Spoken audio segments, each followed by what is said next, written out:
Bom dia, meus amados irmãos, que benção estar com vocês novamente. Vamos orar nesta manhã, dando graças ao Senhor por esse momento de louvor e também pedindo que Ele fale conosco pela Sua palavra. Pai, nós queremos Te render graças, louvor e honra, ó Pai, nesta manhã. Obrigado, Deus, obrigado pela oportunidade que o Senhor nos dá de celebrar, ó Deus, o Teu nome, de adorar o Senhor em espírito e em verdade. Receba a nossa adoração, a nossa gratidão, nossos louvores, ó Deus. Recebe, ó Deus, também os nossos dízimos, ofertas, a nossa dedicação daquilo que o Senhor tem, ó Deus, derramado de maneira abundante sobre nossa casa. Provisão do Senhor. Em tudo isso te damos graça e pedimos que nesta manhã, mais uma vez, ó Deus, o Senhor fale conosco, fale, ó Deus, agora quando nós vamos abrir Tua palavra e ela será explicada, que o Teu Espírito Santo nos conduza, em nome de Jesus. Amém e amém. Podem sentar, meus amados irmãos. Nós tiramos uns dias aí de férias, fomos visitar alguns parentes em Minas, estar com os pais, estar também com meus sogros, e foi uma grande bênção. Então estamos de volta. E eu louvo a Deus pela vida da igreja, pelas orações. É muito bom rever os amados irmãos, aqueles que eu estou podendo rever nesta manhã, né? Alguns nós vamos rever no culto à noite e outros estão nos vendo aí através da transmissão. Nós tivemos uma dificuldade no início da nossa transmissão. O senhor Windows resolveu atualizar na hora da transmissão. E aí caiu tudo, mas nós estamos aqui. E como o culto agora ele é aqui e lá, né? Estamos nas casas, estamos no templo, acho que nós estamos cumprindo Atos capítulo 2 e também Atos 20 e 20, que é o tema do ano, né? Obrigatoriamente, né? Nesse período. Muito bem, convido você a abrir a sua Bíblia comigo, deixar aberta em Atos dos Apóstolos, capítulo 21, a partir do verso 27.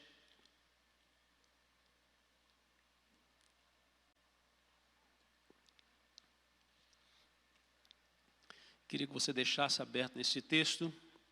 Nosso tema nesta manhã é intolerância, testemunho e direitos. Paulo está fazendo a sua terceira viagem missionária, e essa viagem é uma viagem sem volta, pois partindo de Antioquia, Paulo não tinha garantia de volta, pelo contrário. Paulo encerra com a sua viagem praticamente em Jerusalém. Ele não volta para a igreja que o enviou. Paulo, que havia saído para plantio de igreja, fortalecimento do crente, instituição de novos líderes, o fortalecimento da igreja, esse era o papel apostólico, é o que ele está fazendo. E ele encerra agora essa viagem em Jerusalém, talvez não do jeito que ele gostaria, com a oportunidade de abraçar os irmãos, de se alegrar e de cumprir o seu voto que ele havia prometido de fazer em Jerusalém, mas agora debaixo de uma perseguição que se levanta. Paulo não retorna então para Antioquia, mas ele segue. E ele segue para a cidade da intolerância, a cidade a mesma que matara diversos profetas, a mesma que crucificou o nosso Senhor e Salvador Jesus Cristo.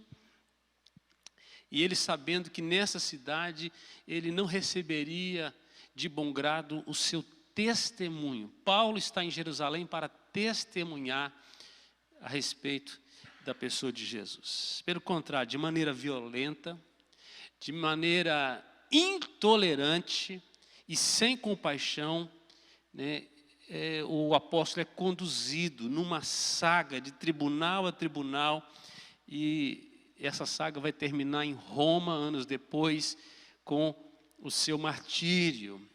Interessante é que no encalço do apóstolo, vindo da Ásia, estavam vários judeus que vinham acompanhando o apóstolo. É só lembrar da primeira viagem. Paulo, na primeira viagem, já foi apedrejado lá em Listra.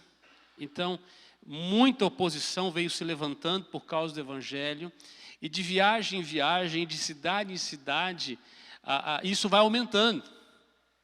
E como era propósito de Deus preservar a vida do apóstolo, por um milagre de Deus, ele estava vivo ainda.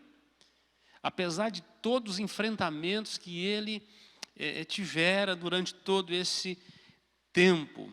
E o objetivo dos judeus que desceram a Jerusalém, judeus da Ásia, que vieram de outras cidades, que já vinham no encalço de Paulo, era parar o apóstolo. Porque Paulo pervertia com o evangelho, se isso era perversão, né? Aqueles que estavam debaixo do judaísmo ou os pagãos. Por causa da evangelização, o evangelho ia ganhando forma, alcançando muita gente. E isso trouxe aqueles judeus uma desavença muito grande com o ministério do apóstolo Paulo, porque, segundo eles, Paulo contrariava a própria lei, porque estava pervertendo as pessoas dos ensinos mosaicos, porque estava conduzindo as pessoas a Jesus. Bom, esses homens descem então da Ásia e da Europa para perseguir. A igreja vive nos nossos dias, meus irmãos, uma dura realidade. Uma dura realidade. Talvez não uma perseguição como em alguns tempos, muito violenta, muito física, né? Quando muitos cristãos eram mortos, levados para as arenas, muitos foram queimados vivos, muitos foram crucificados, pendurados, degolados. Ainda há lugares que isso acontece, mas mudou talvez a forma da violência, mas ela continua através da intolerância, através de perseguição, de pressão. E a igreja precisa aprender a suportar com paciência esse tempo. Suportar com paciência. Fazer da própria perseguição uma oportunidade para testemunhar de Jesus. Às vezes nós oramos para a perseguição passar, para a crise passar, mas não oramos para Deus cumprir o seu propósito e nos usar no meio das circunstâncias que nós estamos vivendo. Às vezes nós queremos ficar livre do sofrimento, mas não oramos para Deus usar o sofrimento para a glória dEle e nos dispor a ser ali instrumentos de Deus. Também, diante desta realidade de intolerância, nós precisamos ter a capacidade como igreja de manter os nossos direitos de cidadania terrena, porque também somos cidadãos da terra. Enquanto expressamos a nossa vida cristã sendo sal da terra e luz do mundo. Lucas vai registrar nessa porção aqui essa perseguição que Paulo vai enfrentar de maneira muito sábia, as atitudes que Paulo vai tomando, e nós vamos explorar isso nesta manhã para a nossa meditação e para a nossa edificação. Então eu vou usar algumas porções longas do texto, espero que você tenha paciência e fixe seus olhos no texto para ser edificado em nome de Jesus nesta manhã. Do versículo 27 ao versículo 36, nós vamos encontrar uma primeira lição numa porção que nós vamos ler desde o verso 27 até o final do capítulo 22, mas eu separei algumas porções. Em primeiro lugar, Paulo é um homem sábio para enfrentar a intolerância religiosa e também o pensamento intolerante. A partir do verso 27, acompanha comigo, e diz o texto: quando já estavam para findar os 7 dias, os judeus vindos da Ásia, tendo visto Paulo no templo, alvoroçaram todo o povo e o agarraram, gritando: israelitas, socorro! Este é o homem que por toda parte ensina todos a serem contra o povo, contra a lei e contra este lugar. Ainda mais, introduziu até gregos do templo e profanou esse recinto sagrado. Pois antes tinham visto Trófimo, o Efésio, em sua companhia na cidade e julgavam que Paulo introduzira no templo. Agitou-se toda a cidade, havendo concorrência do povo, e agarrando a Paulo, arrastaram-no para fora do templo, e imediatamente foram fechadas as portas.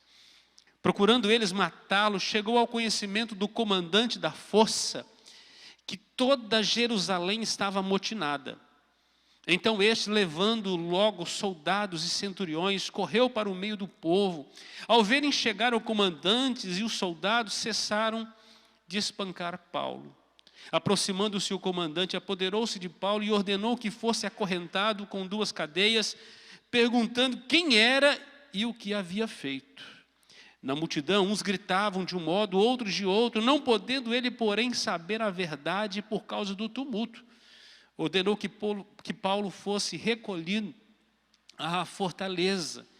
Ao chegar às escadas, foi preciso que os soldados o carregassem por causa da violência da multidão, pois a massa de povo o seguia, gritando: mata-o, mata-o. Em primeiro lugar, Paulo é um homem sábio para enfrentar a intolerância religiosa e o pensamento. Como eu disse, nós vivemos numa sociedade assim, uma sociedade intolerante.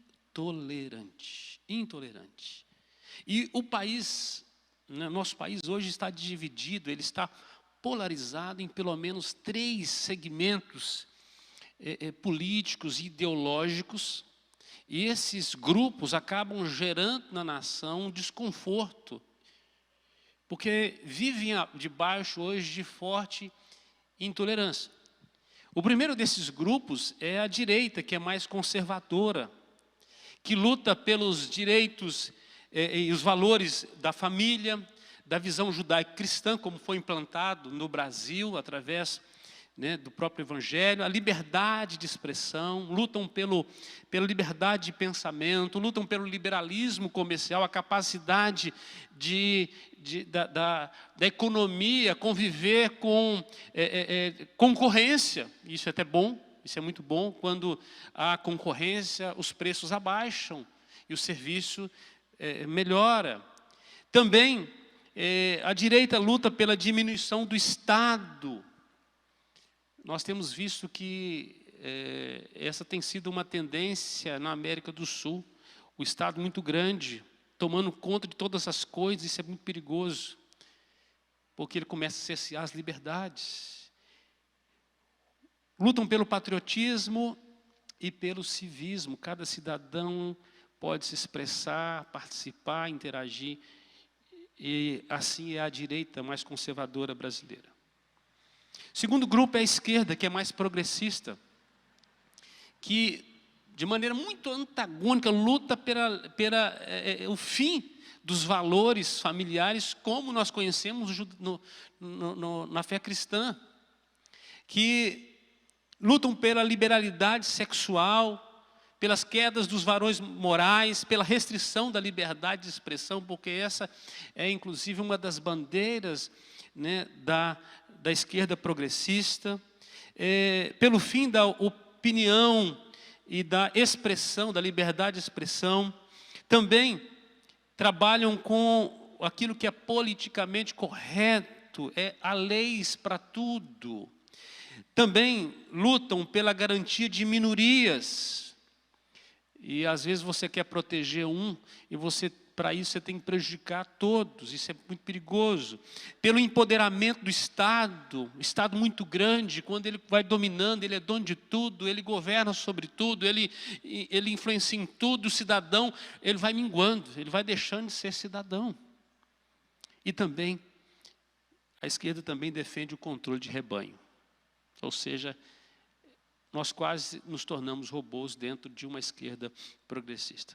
E há um terceiro grupo, que é o chamado de centrão.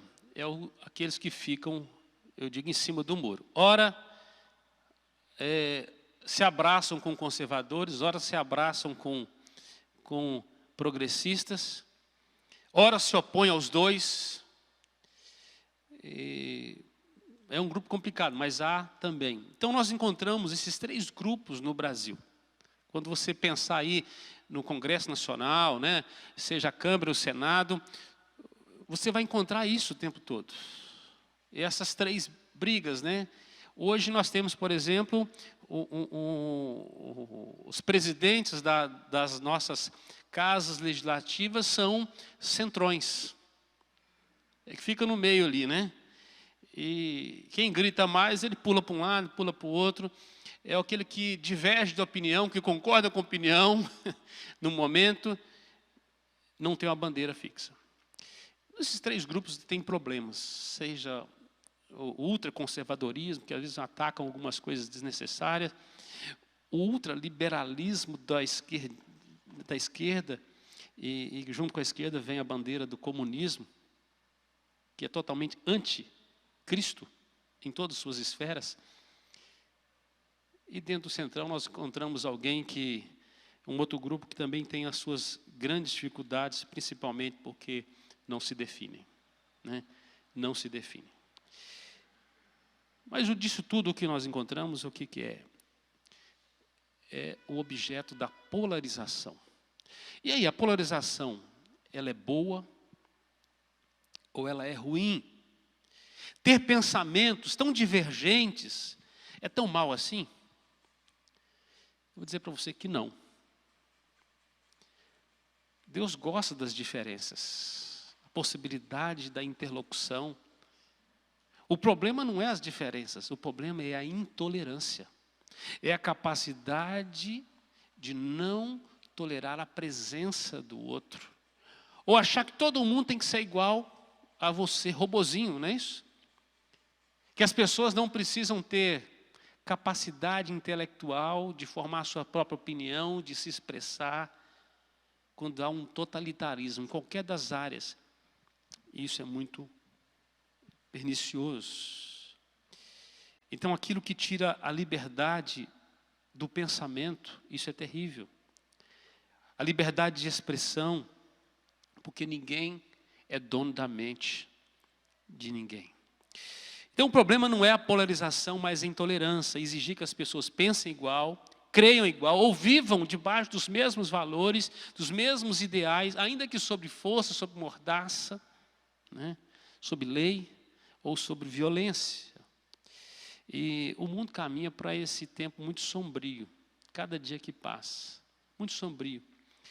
Muito sombrio para quem? Para a fé judaico-cristã. Para aqueles que vivem debaixo de um cristianismo. Porque são aqueles que têm valores absolutos. Aqueles que possuem valores absolutos que estão sendo atacados. E são alvos diretos. Porque quem tem valor absoluto não deixa ser conduzido, a não ser pelos seus valores, a não ser pelos seus princípios. Romper com princípios, com valores é muito difícil. Quem tem uma fé bem firmada, ele morre por ela. Ele não nega a sua fé, ele não se negocia. Ele não está sentado num centrão, né, que uma hora de um lado, hora do outro, que agrada as pessoas. Pelo contrário, ele vai se expressar, ele vai se posicionar. Então e dizem inclusive que a maior barreira, e o é, para a instalação de uma dominação é o cristianismo. É o cristianismo que impediu o comunismo em diversos lugares de tomar, de assaltar uma nação e de destruir uma nação. É por isso que na China hoje, a perseguição se acirra de uma maneira assustadora. Liberdade de expressão, violência do pensamento. Estão fechando as igrejas, estão tirando as placas, as cruzes, impedindo o culto público. Tudo em nome de um nacionalismo, de uma nação que quer comprar o mundo. Inclusive já foi profetizado no livro de Daniel sobre esta nação que viria lá do Oriente.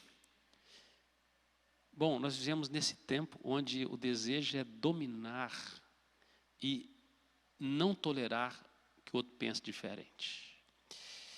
Não sei se você tem recentemente assistido ou lido jornais, você vai ver que a coisa está fervendo, né? No meio desta doença que se espalhou pelo mundo, houve a manifestação da polarização dos pensamentos e das restrições. Alguém impõe ao outro o que pensa, ele não deixa o outro pensar. É o que nós estamos vivendo. O apóstolo Paulo viveu coisas assim. Então o mundo caminha para esse tempo sombrio.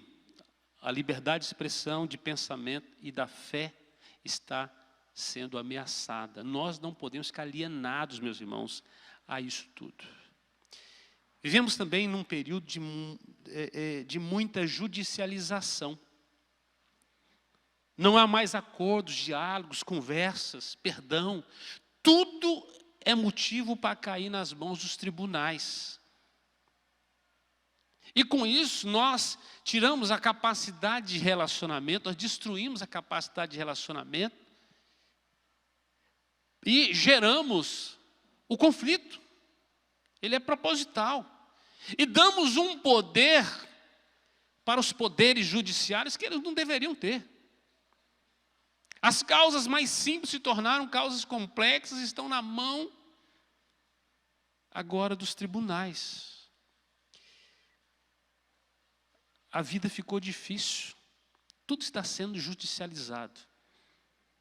A vida está perdendo a graça, pois tudo precisa ser politicamente correto. Qualquer coisa ofende, qualquer coisa é bullying, qualquer coisa não pode.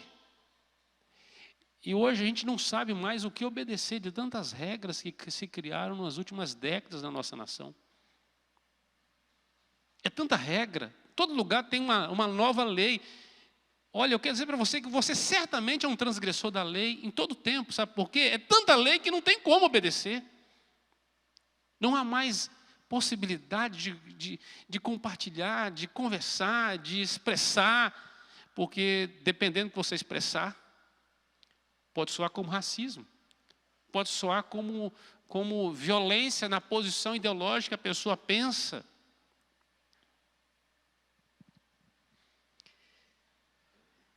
Qualquer coisa hoje virou motivo de criminalizar alguém. Vejam como sofrem os professores em sala de aula. Olha, nós temos que orar demais pelos nossos professores. Como sofrem. Ele não consegue dar aula mais. Ele não pode corrigir um aluno que toda hora interrompe, que atrapalha a turma, porque senão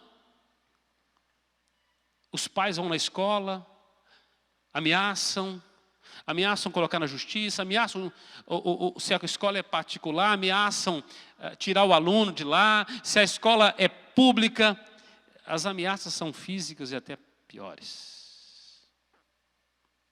Olha para a polícia, gente.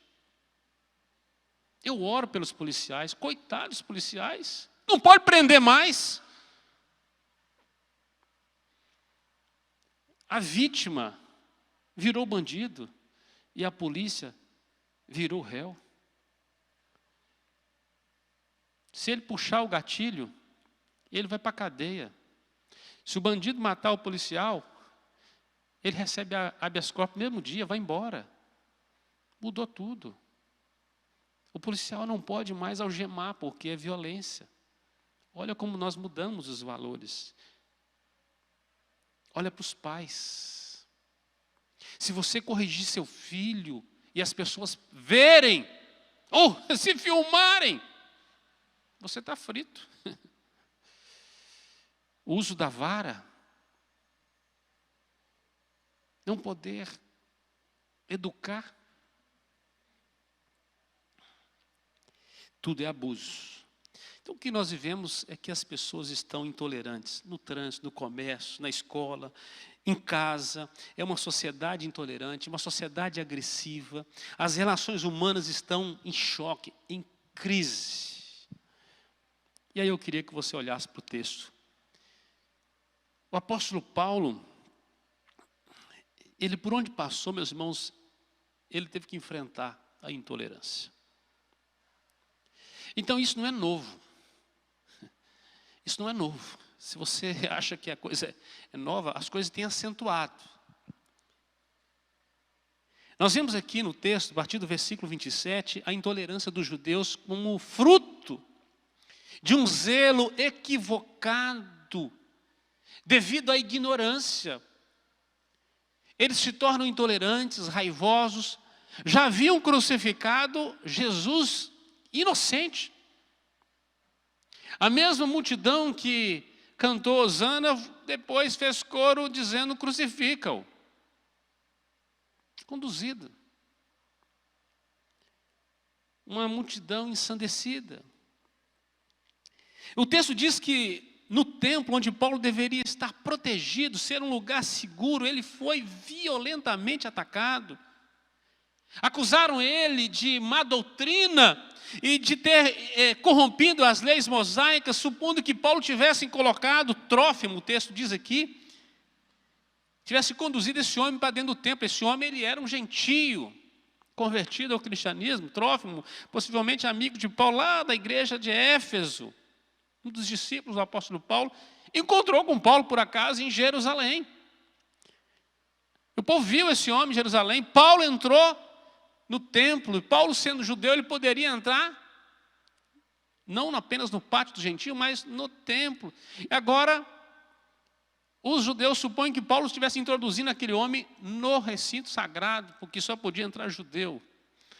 Os gentios não podiam entrar. E sem direito de ser ouvido, condenaram. Mas nós vivemos hoje debaixo desta vara da condenação. Condenamos as pessoas sem direito de defesa. Nós julgamos o que as pessoas podem ser que vão fazer e já condenamos as pessoas. Então, acusaram sem provas, alvoroçaram um povo. Tem uma frase que diz o seguinte: não é nada novo para aqueles que têm intenções honestas e que agem de acordo com as regras, serem acusados de coisas que não conhecem e sobre as quais nunca pensaram. Paulo não colocou o rapaz no templo, ele não tinha feito aquilo, ele não pensou em corromper. Pelo contrário, Paulo era um homem tão zeloso que, mesmo sendo cristão, ele continuou cumprindo várias coisas que se faziam no judaísmo. Mas sendo acusado daquilo que ele não estava fazendo. É comum para o sábio bom que as pessoas más o acusem daquilo que acreditam que podem agradá-las. E hoje as pessoas te acusam daquilo que elas gostariam de fazer. Ou te acusam para aquilo que elas gostariam que você sofresse, mesmo você não tendo feito. Essa sociedade intolerante que vivemos. Então o apóstolo Paulo está sofrendo esta intolerância. Verso 31 a 36. Aqui nós vamos ver o livramento de Deus. Os soldados romanos que eram ateus, adoradores do imperador, de maneira imparcial, protegem o apóstolo de ser morto por aqueles que adoravam a Deus, ou que diziam que adoravam a Deus e cumpriam a lei de Deus. Aqueles que diziam que cumpriam a lei de Deus queriam a morte do apóstolo Paulo, e aqueles que eram ímpios é que vão proteger o crente. Quando os valores estão invertidos. Deus costuma fazer com que aqueles que não o querem, não o buscam, não o adoram, se compadecem daqueles que sofrem porque preocupam com a paz pública e acabam protegendo o povo de Deus. A Bíblia vai falar, por exemplo, sobre o rei Ciro, que protegeu o povo de Israel, foi um dos reis que libertou o povo. Quantas vezes Deus usou ímpios para proteger seu próprio povo? Martim Lutero foi protegido pelo um ímpio. Senão ele teria sido morto pela igreja. É uma coisa quase que nova, né? Exatamente. Ele foi só excomungado, mas ele seria morto se ele não tivesse sido protegido naqueles dias. Então, em primeiro lugar, nós vemos aí Paulo enfrentando a intolerância. A intolerância. Amados, nós precisamos entender que o Evangelho sempre será contra a cultura. Ele vai atacar a cultura. A cultura do pecado, ela precisa ser tratada. Ela precisa ser curada. Em segundo lugar, Paulo é um homem sábio. Aí está do versículo 37 até o versículo 21 do capítulo 22. Paulo é um homem sábio para testemunhar a sua conversão e o seu chamado ministerial. Ele é um homem totalmente transformado e ele é capaz de testemunhar o que Cristo fez na sua vida e o que Cristo colocou para ele fazer. E muitas vezes nós negligenciamos o nosso testemunho diante de muitas pessoas. Amados, nos momentos mais sombrios e mais difíceis, Deus quer nos ver testemunhando a respeito da sua graça, do seu favor. É nos momentos que nós somos ameaçados, sermos lançados nas covas dos leões ou nas fornalhas, é que nós precisamos dizer a quem nós cremos. Precisamos confessar a nossa fé. É a nossa oportunidade. Precisamos entender, precisamos ver isso como grande oportunidade. Quando querem calar a nossa voz, é o nosso testemunho que vai ter que falar. Uma vez que querem calar a voz, querem calar o som, não podem calar a graça que já operou em nós. As prisões, os açoites, as injustiças, as doenças, os inimigos, as crises não podem inibir de testemunhar a nossa fé e a nossa salvação em Cristo Jesus. Acompanhe comigo, verso 37 ao verso 40. Primeiro nós vamos ver aqui, primeira oportunidade de testemunhar. Olha como que o apóstolo Paulo aproveita cada momento. E diz assim, e quando Paulo ia sendo recolhido à fortaleza, aqui a fortaleza de Antônia, que ficava no anexo do templo, disse ao comandante, é-me permitido dizer alguma coisa? Respondeu ele, você sabe o grego?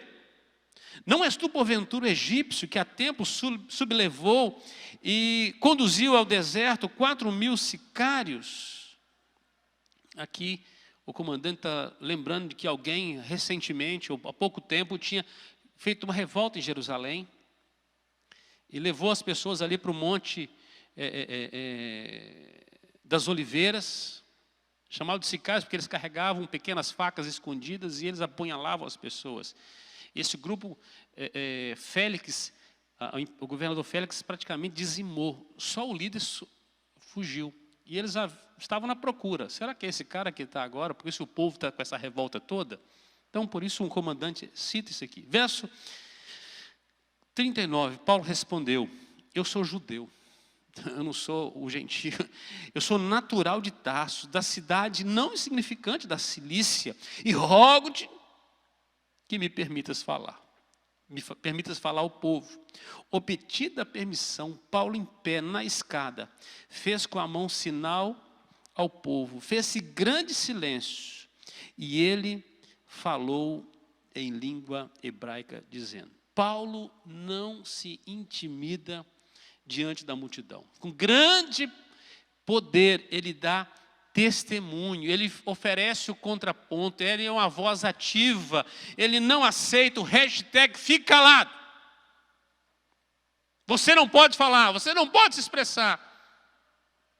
Porque se você se expressar, você será perseguido, você será morto. É só você ler o contexto que o apóstolo Paulo teve que ser carregado pelos soldados, para ele não ter sido espedaçado no meio da multidão.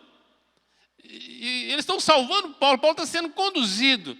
E quando eles começam a subir os degraus, o apóstolo Paulo fala assim, opa, um púlpito bom, tem uma altura boa aqui, né? Eu quero falar ao povo. Eu quero me defender.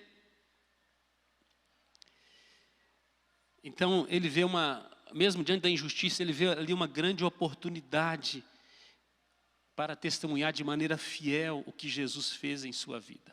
Amados, nosso dever não é convencer e não é converter ninguém. Não é nosso dever.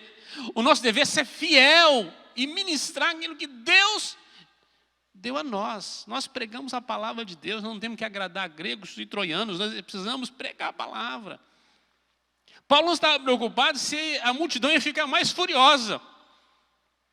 Mas ele precisava aproveitar para dar o seu grito. Ele estava debaixo do poder do Espírito de Deus. Então, o nosso dever é apresentar o Evangelho simples às pessoas. Não podemos raliar o Evangelho. Não podemos também esconder o Evangelho. Precisamos que ele simplesmente flua através de nós.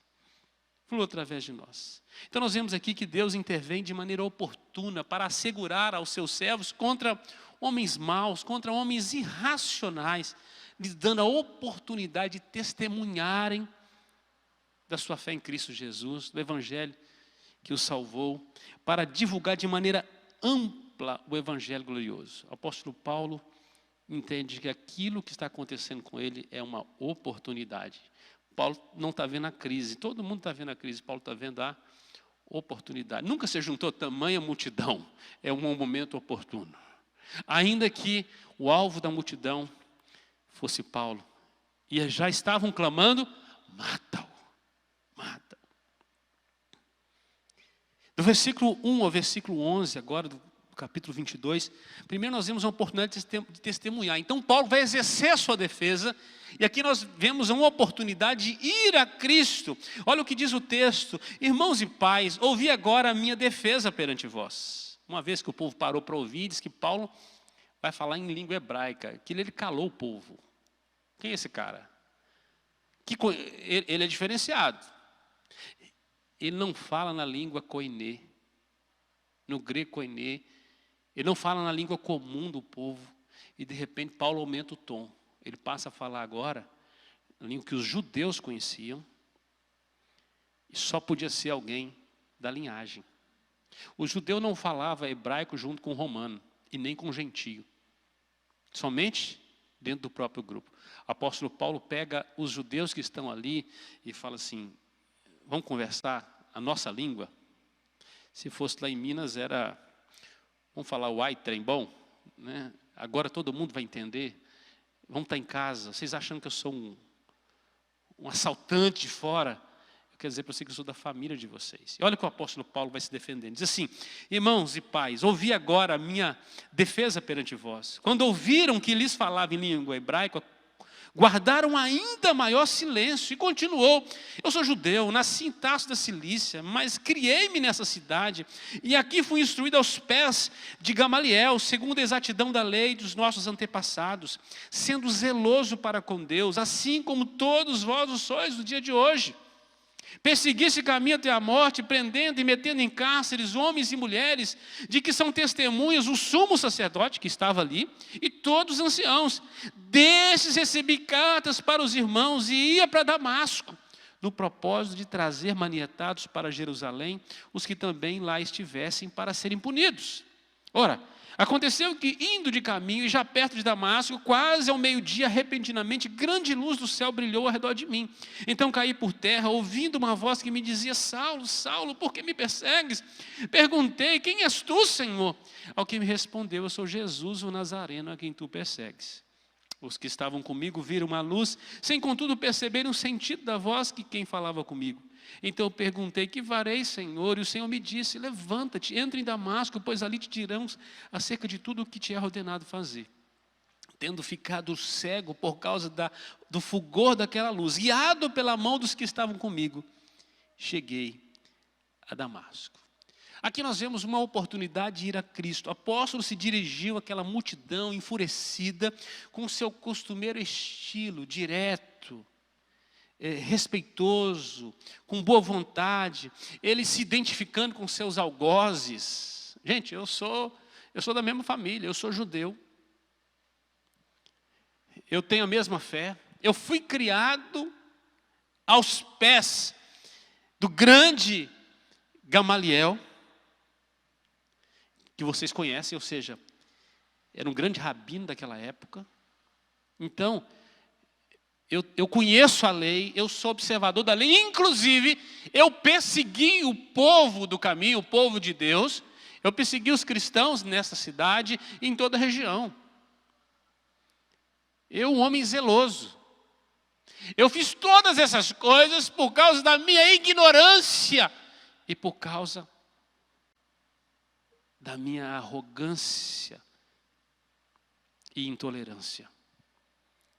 Paulo fez todas essas coisas com zelo. Amados, quando nós temos zelo de maneira errada, isso é pecado. O zelo que promove o mal, a violência, a intolerância, ele não vem de Deus.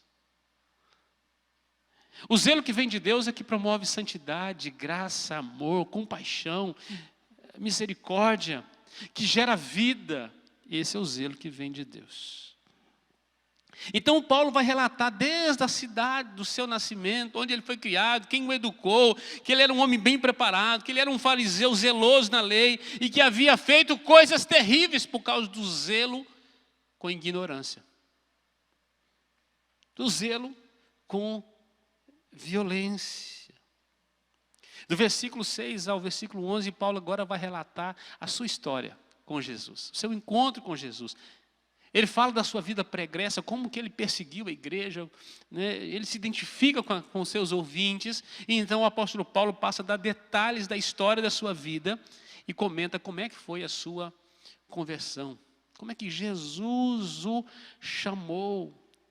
Eu gosto muito do texto de João 15,16, não foste vós que me escolheste, eu que vos escolhi a vós outros. Paulo está dizendo assim, não foi eu que escolhi ele, ele me escolheu, ele me pegou com a mão na massa, exatamente fazendo a coisa errada. Eu estava perseguindo o povo de Deus com um zelo ignorante, cheio de intolerância, porque quando mataram Estevão, lá estava eu, segurando as suas vestes, ou segurando as vestes daqueles que o matavam, e dando meu voto favorável, concordando com o que fizeram. Eu fiz isso tudo na ignorância, achando que eu estava fazendo o que era correto, como vocês estão fazendo agora. Paulo vai revelar que os pecadores condenados, eles são cegados pelo poder das trevas. Uma cegueira perdurável como a dos judeus incrédulos.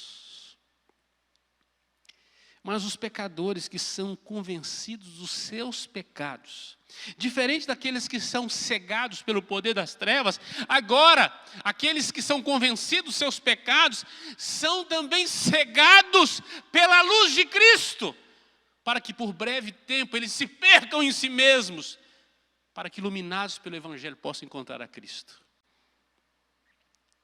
Eu não sei se você já numa estrada dirigindo, de repente o sujeito bateu um farol muito forte que você ficou cego. E ali você mantém a firme direção até. Quantas vezes o risco de você sair da pista, né? Farol alto, a luz. Bom, é o que o Evangelho faz de início. Primeiro, ele pega o moribundo, o pecador no seu estado miserável e ele bate a luz sobre ele. E tudo que vê nele é trevas. São pecados, porque a luz tem o poder de revelar. Tudo que está sujo, que está imundo, que está em trevas, se manifesta. E então, Deus aplica a obra de Cristo, o Espírito Santo aplica a obra de Cristo, santifica e vai retirando aquelas impurezas. Vai transformando aquele ser que era impuro, condenado nos seus pecados, que estava debaixo de uma cegueira de trevas. E a luz de Cristo vai iluminando, o Evangelho vai transformando esta vida. E disso que Paulo está falando, que aconteceu na vida dele. Olha, eu tive um encontro com a luz. E quando eu olhei para mim, eu era só trevas. Eu era ignorante. E eu tive uma oportunidade de ir a Cristo. Oportunidade de ir a Cristo. O Dr. Matthew Henry diz o seguinte, comentando esse texto: o simples relato dos cuidados do Senhor para conosco, levando-nos da oposição ao Evangelho a professar a fé em Jesus, contribui para o progresso do Evangelho. Se for feito com o espírito reto, de modo correto, costuma impressionar mais do que os discursos mais elaborados. Ainda que equivalha a uma plena prova da verdade, como é demonstrada na transformação que Deus realizou na vida do apóstolo.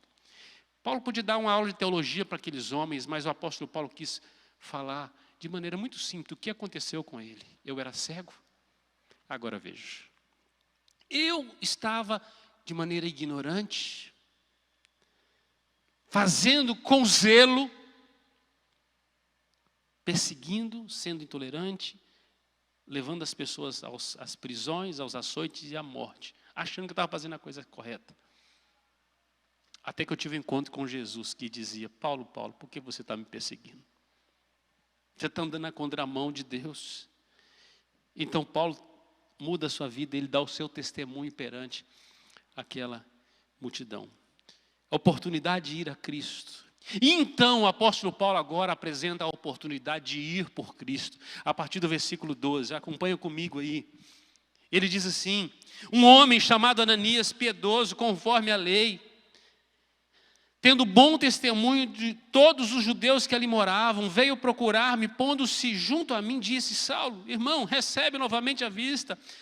Nessa mesma hora recobrei a vista e olhei para ele. Então ele me disse: o Deus dos nossos pais de antemão te escolheu para conhecer a tua vontade, veres o justo e ouvires uma voz da sua própria boca, porque terás de ser sua testemunha diante de todos os homens, das coisas que tem visto e ouvido. E agora, por que te demoras? Levanta-te, recebe o batismo, lava os teus pecados, invocando o nome dele. Tendo eu voltado para Jerusalém, enquanto orava no templo, sobreveio-me um êxtase. E vi aquele que falava comigo: apressa-te, sai logo de Jerusalém, porque não receberão teu testemunho a meu respeito. Eu disse: Senhor, eles bem sabem que eu encerrava em prisão e nas sinagogas açoitava os que criam em ti. Quando se derramava o sangue de Estevão, tua testemunha, eu também estava presente e consentia nisso, e até guardei as vestes dos que matavam. Mas ele me disse: vai, porque eu te enviarei para longe aos gentios. Uma oportunidade para testemunhar, uma oportunidade para ir a Cristo, uma oportunidade para ir por Cristo. É o que Paulo, ele está ali na sua defesa testemunhando. Paulo chama a atenção da multidão com autoridade quando cita o nome de alguém muito conhecido, que era este Ananias, esse discípulo. Era um homem piedoso, conhecido por todos os judeus. Então Paulo chama a atenção ainda mais da sua fala. E ele passa a relatar como ele foi confirmado, como ele foi transformado pelo Senhor. Como o encontro dele foi marcante com o Senhor. Que o Senhor havia escolhido um homem pecador para levar o seu evangelho agora à frente, de que ele deveria conhecer a vontade de Deus. Ele foi então humilhado, iluminado e foi levado ao conhecimento de Cristo, do seu bendito evangelho. É isso que aconteceu na vida de Paulo. E olha interessante, o versículo 14 desse texto, ele diz assim: o Deus de nossos pais de antemão te escolheu para conheceres tua vontade, veres o justo e ouvires uma voz da sua própria boca. Dr. William Barclay diz que esse versículo é o resumo da vida e do ministério de Paulo, em 3 pontos. Primeiro, Deus o havia chamado para ele conhecer a vontade de Deus. Esse deve ser o primeiro desejo de todo crente. Deve ser conhecer a vontade de Deus para a sua vida, o seu propósito. Paulo está dando testemunho: olha, nesse encontro, foi me revelado por Ananias que Deus havia me escolhido para que eu conhecesse a vontade dele. Segundo, não apenas conhecer sua vontade, mas sim ver o justo. Esse deve ser o desejo genuíno de uma vida cristã, de caminhar diariamente na presença de Cristo, do Cristo ressurreto. O cristão, ele precisa dizer diariamente: Senhor, eu preciso, eu desejo, eu quero te ver. Eu quero te ver face a face. Terceiro, diz que não apenas conhecer, ver o justo, mas também ouvir a voz da sua boca. O cristão, ele deve estar sempre disposto, buscando ouvir a voz do seu Senhor acima de todas as vozes tumultuosas do mundo. Ele precisa desejar ouvir a voz de Deus, para que ele possa entender onde ir e o que fazer. Muitas vozes. Qual é a voz de Deus para a sua vida? A Bíblia diz que Paulo teve um êxtase no templo, e o texto, ele dá o testemunho. Ele ouviu a voz de Deus e ele passa a obedecer. O versículo 15 diz o seguinte: porque terás que ser sua testemunha diante de todos os homens das coisas que tem visto e ouvido. Paulo está dizendo: gente, eu estou cumprindo o seguinte, eu estou indo por Cristo agora. Ele me deu uma oportunidade de testemunhar, e eu estou testemunhando de que eu fui a ele, e agora ele falou assim: agora você vai por mim. Então aqueles que são chamados por Cristo agora recebem de volta uma missão. Aqueles que olharam com fé para Jesus agora precisam levar esse esclarecimento a outros. É uma missão. Então Paulo relata seu chamamento, dando seu testemunho ao mundo. Verso 16, ele vai falar desse privilégio do Evangelho, que é a manifestação do batismo. E Paulo, ele recebe essa instrução de que ele deveria ser batizado, que ele deveria invocar o nome do Senhor Jesus, que ele deveria ser lavado dos seus pecados. Aquilo que a luz de Cristo fez na vida dele, que o revelou, ele precisava ser limpo agora. Uma vez que ele foi iluminado, o que manifestou foi as impurezas da sua vida. E Paulo, então, passa pelo batismo. Ele está dando um relato disso, de que ele passou pelo batismo. E ele foi limpo pelo Senhor.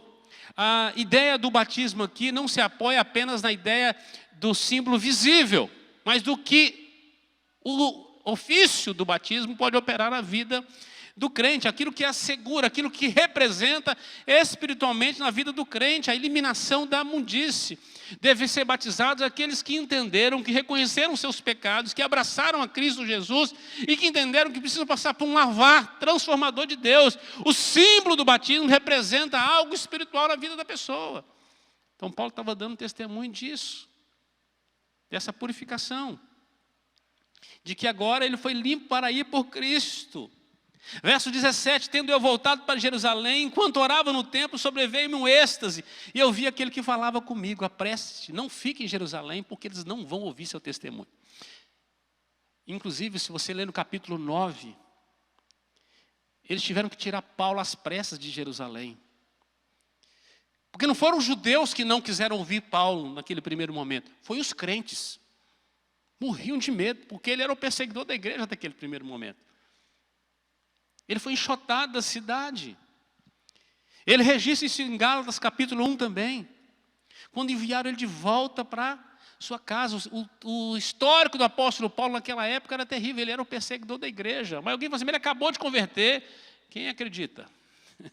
Até ontem ele estava com as vestes daqueles que mataram Estevão. Ele estava com cartas para prender os crentes. Agora Paulo está indo por Cristo. Então Paulo sabia que quem envia é o Espírito Santo, quem convence é o Espírito Santo e que os resultados pertencem também ao Espírito Santo. Em terceiro lugar, e eu quero concluir com isso, Paulo é um homem sábio também para exigir os seus direitos. Versículo 22 ao 30, eu concluo assim. Ouviram-no até essa palavra. Que palavra? Quando Paulo, no versículo 21, citou os gentios. Que ele falou assim, eu fui enviado para... Deus falou assim, olha, o povo de Jerusalém não vão te ouvir.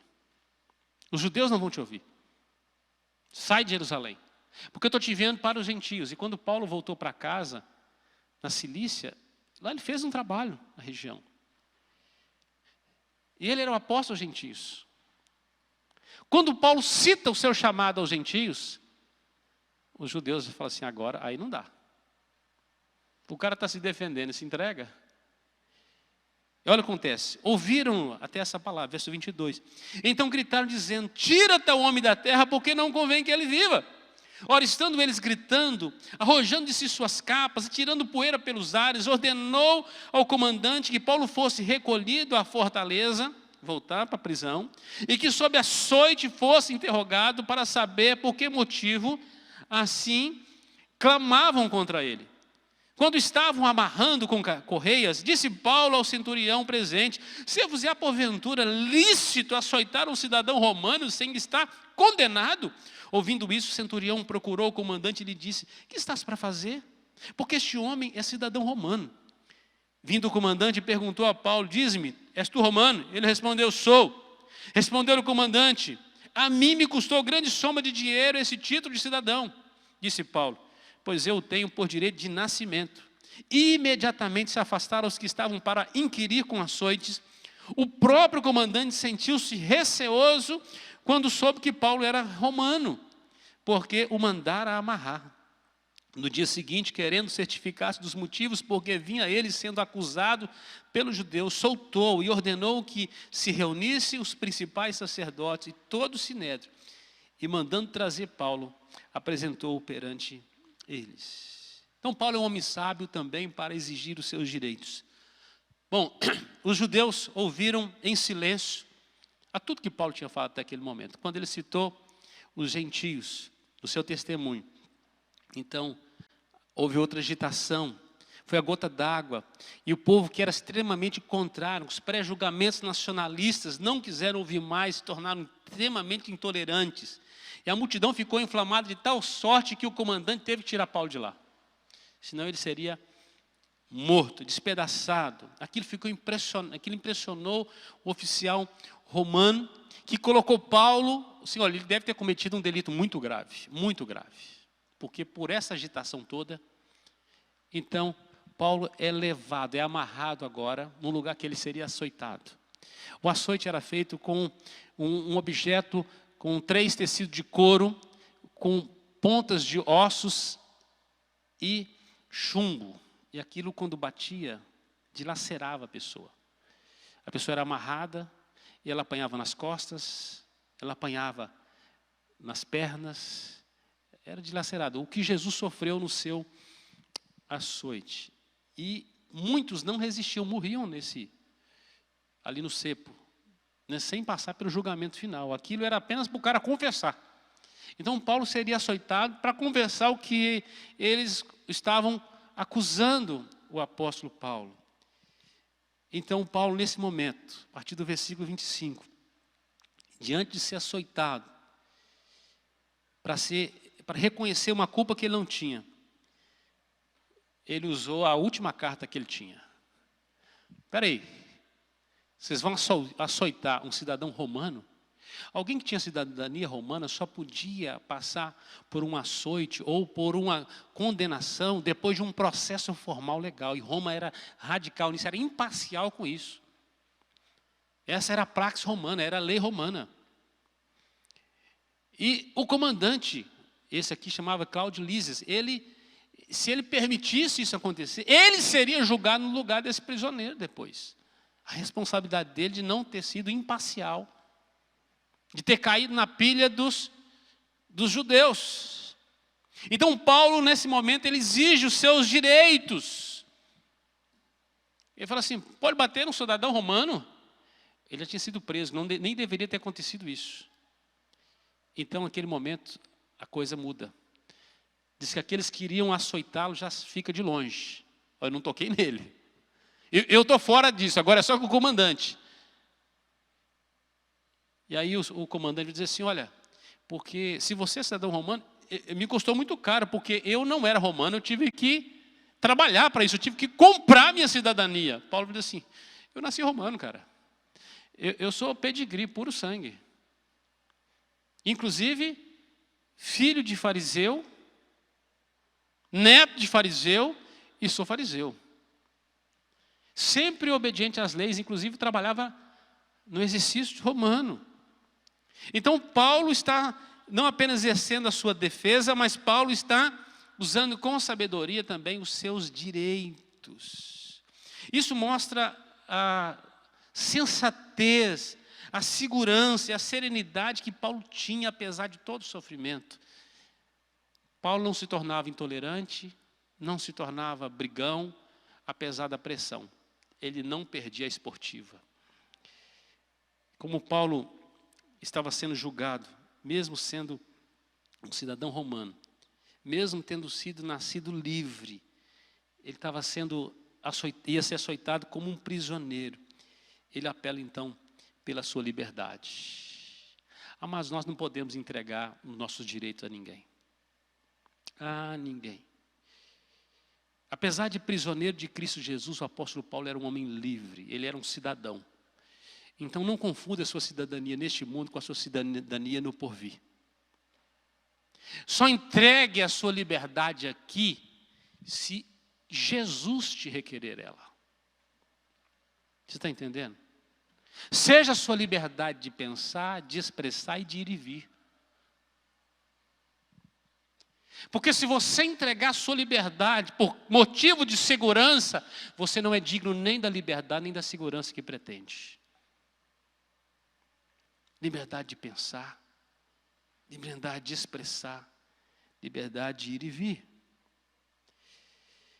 Então nós precisamos valorizar a liberdade da qual os filhos de Deus nascem. Liberdade essa que os filhos do mundo, com dinheiro algum, pode comprar.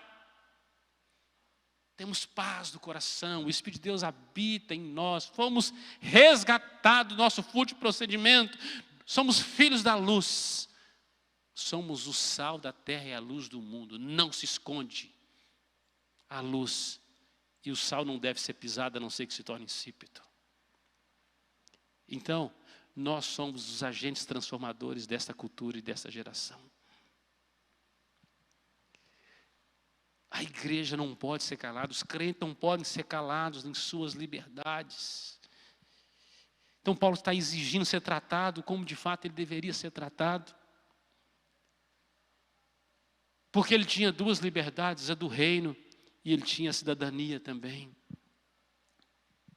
O comandante, os seus soldados ficaram receosos, não tiveram condição de condenar Paulo ali. Porque os direitos civis deles deveriam ser preservados. Quando é que você deve entregar o seu direito civil? Só se Jesus te pedir ele. Até a última instância, você não é uma cobaia não é uma vítima qualquer. Amados, os crentes estão morrendo, sendo torturados, mas não estão se entregando lá na China. Que eles não concordam que devem ser tratados diferentes dos outros cidadãos. Todos são humanos e são debaixo de uma nação, de uma só lei. Nós não podemos aceitar que nesse tempo, nós temos um país de maioria cristã. Não podemos aceitar sermos assaltados das nossas liberdades. Da vergonha do tribunal que nós temos no Brasil. Vergonha, mas nós temos que orar. Eu oro, Deus, tem misericórdia de nós.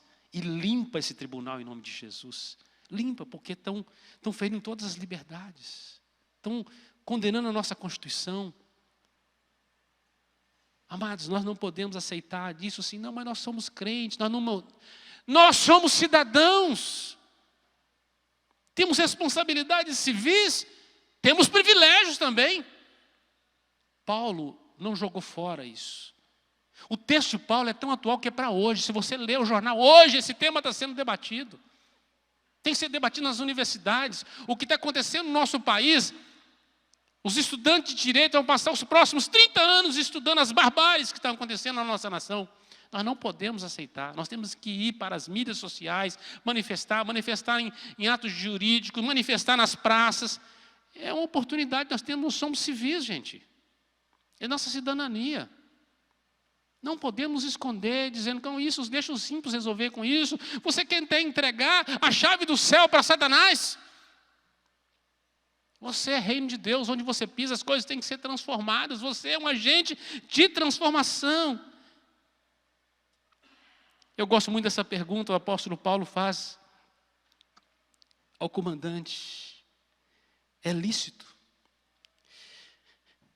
É lícito? É lícito açoitar um cidadão romano? É lícito maltratar um cidadão brasileiro dentro dos seus direitos? Nos últimos dias, para dizer que estava garantindo a sua saúde, a sua proteção, os estados açoitou as nossas liberdades. Eu não entrego a minha liberdade, a não ser que Jesus me exija ela. Porque eu sou prisioneiro de Cristo Jesus, mas não sou prisioneiro de governo algum. Eu vou continuar me expressando. Eu vou continuar pensando, crendo e influenciando, sabendo os riscos que eu estou correndo. Porque o homem deste mundo pode ferir teu corpo, mas não pode levar sua alma. O homem livre é aquele que pode pensar, pode crer. Nós não somos convencidos a fórceps, a força. Nós somos transformados pelo poder do Evangelho. É por isso que nós somos conservadores, nós conservamos o ensino da palavra de Deus, os valores da palavra do Senhor. Nós não podemos ser intolerantes com ninguém, ainda que sejam contra nós. E se forem, exigiremos os nossos direitos dentro da lei. Se não nos derem, Cristo os julgará. Mas buscaremos. Uma frase interessante. Paulo nunca se recusou a levar uma cruz que o seu mestre divino tenha colocado em seu caminho. Tudo que Jesus deu para Paulo carregar, ele carregou. Mas a frase continua. Nem deu um passo fora desse caminho para levar uma cruz. Nós não podemos sofrer como bandidos, mas se for como cidadãos, faça. Então seja um cidadão de verdade, respeite as leis, entregue a obediência da lei, mas jamais entregue sua liberdade a outros. Seja misericordioso, seja justo com o próximo, exija seus direitos como cidadão, como Paulo fez. Não se venda, não entregue as suas liberdades, principalmente sua liberdade de expressão, porque todas as outras dependem dela. Todas as outras. Concluo, Paulo foi um homem corajoso e sábio, e de maneira poderosa, sofreu e enfrentou a intolerância do pensamento, da fé, das suas liberdades. Testemunhou de Jesus, testemunhou o ir a Cristo e o ir por Cristo. Exigiu seus direitos. A cidadania celestial não anula nossa cidadania terrena. Continuamos sendo cidadãos, temos CPF, temos uma identidade, temos uma formação, uma família, uma história, uma pátria, qual nós oramos por ela e cremos que o poder da oração transforma a pátria. Por isso nós oramos pela nossa pátria. Oramos por essa geração, para que nós possamos vencer a intolerância que nós estamos vivendo nesse tempo, pensamento, religião, e aproveitarmos esse tempo para testemunharmos da nossa fé. Enquanto não temos as nossas liberdades totais, vamos testemunhar. Paulo não perdeu tempo, ainda que contra a sua própria vida. Porque fomos resgatados pela graça de Deus. Somos cidadãos dos céus, mas somos cidadãos da terra também. Conscientes dos nossos direitos e dos nossos deveres. Não somos conduzidos por ninguém, a não ser Cristo. Paulo foi chamado para conhecer a vontade de Deus, para ver o justo, para ver o justo. Paulo foi chamado para andar com ele. Nós vamos cantar mais uma canção, logo após nós oramos. Vamos ficar de pé?